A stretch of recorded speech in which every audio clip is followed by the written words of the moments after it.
Hi there, I'm Simon Canton, and this is my review of Nightblade Season 1, Episode 2.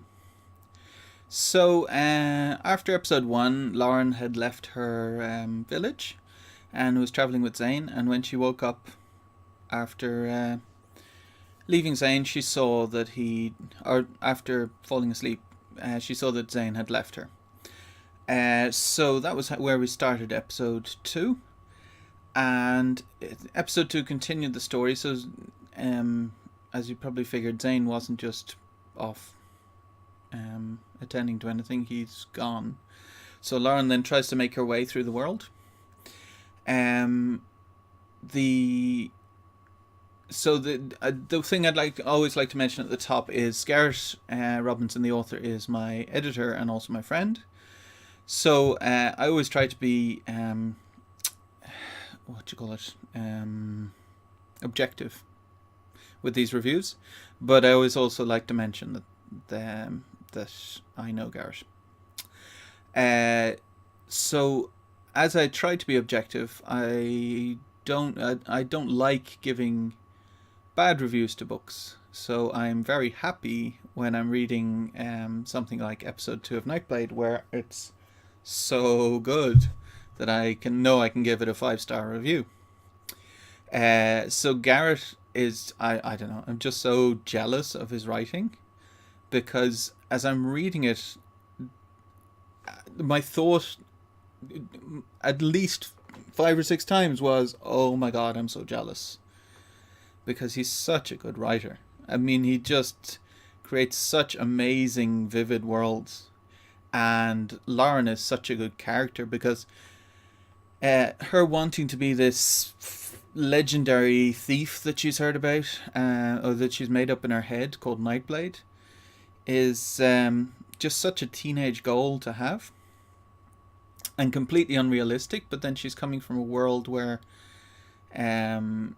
such things are everything's unrealistic. She doesn't even know how merchants are and peddlers and things like that. So yeah, this book flew by. It's only 10,000 words. It's only a little novelette or short story or whatever. But yeah, I mean, it really went by quickly, and I couldn't get enough of it. I had 2 issues and one thing to clear up from the first episode. So I'll clear up what I had from the first episode. So the first episode, I mentioned that the wording was a little awkward, and it did throw me off for the first episode that the wording is kind of old-fashioned. It reminded me somewhat of Ivanhoe, reading Ivanhoe, where the Ivanhoe was written 200 years ago, 250 years ago, something like that. And so the English is kind of old-fashioned, and this, it's not quite as extreme as that, but it's similar. It actually works better in the second episode once you've gotten used to the fact that it's old-fashioned. It actually kind of evokes it gets you into the mindset of being in that fantasy world, just because it's slightly awkward. Like, you feel like you're kind of in another world because the wording is slightly off. So on to the 2 problems I had. The first problem was,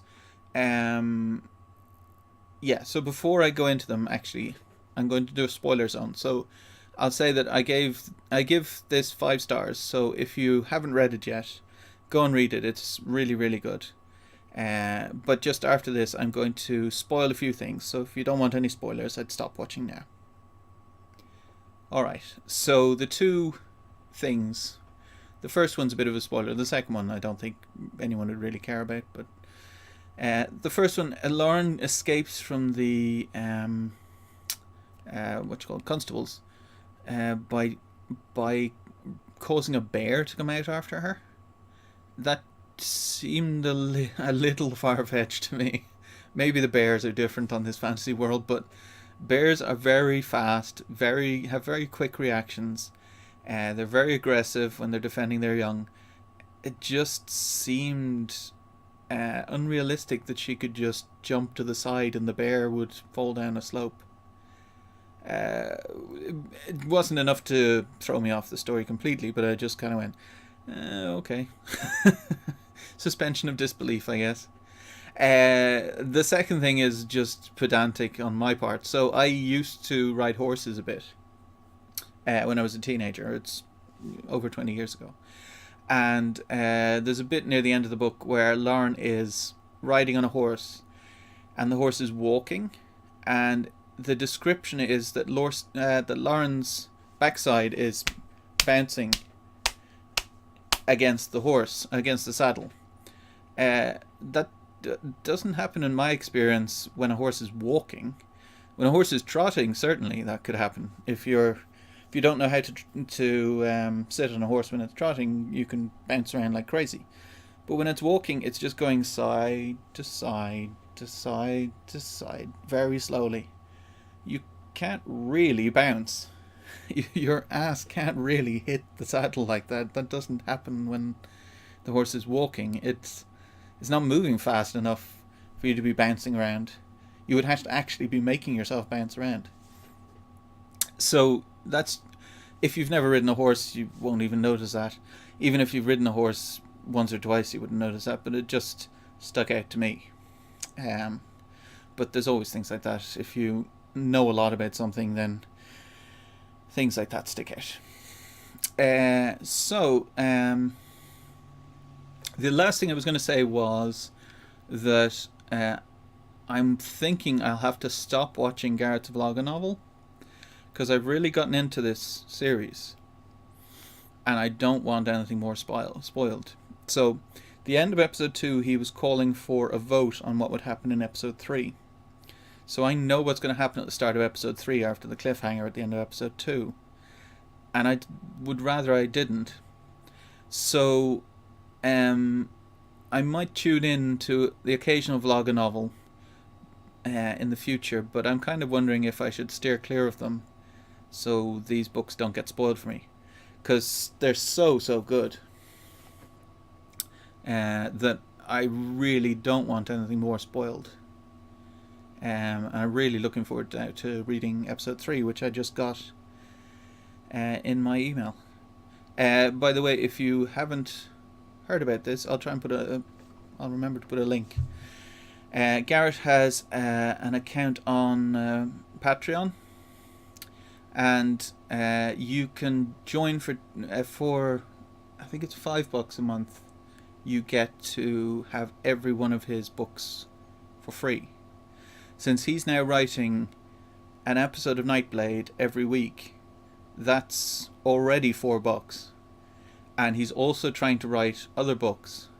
So really you're actually gaining money on the whole thing.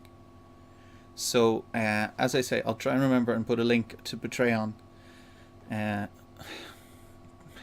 Garrett says Patreon. It's Patreon. So, well, yeah. Yeah, maybe it's Patreon. Maybe it's Patreon. I don't know. I'll try and remember to put a link. You should go and subscribe. Especially if you've read Nightblade episode 1 and you liked it. Go and subscribe, and it really helps him out, and it means he can write more stuff, which means that we all get to read more Garrett Robinson stories, and who doesn't want that? So, yeah, as I said, 5 stars. Brilliant book. Go and read it. And I'll see you next time.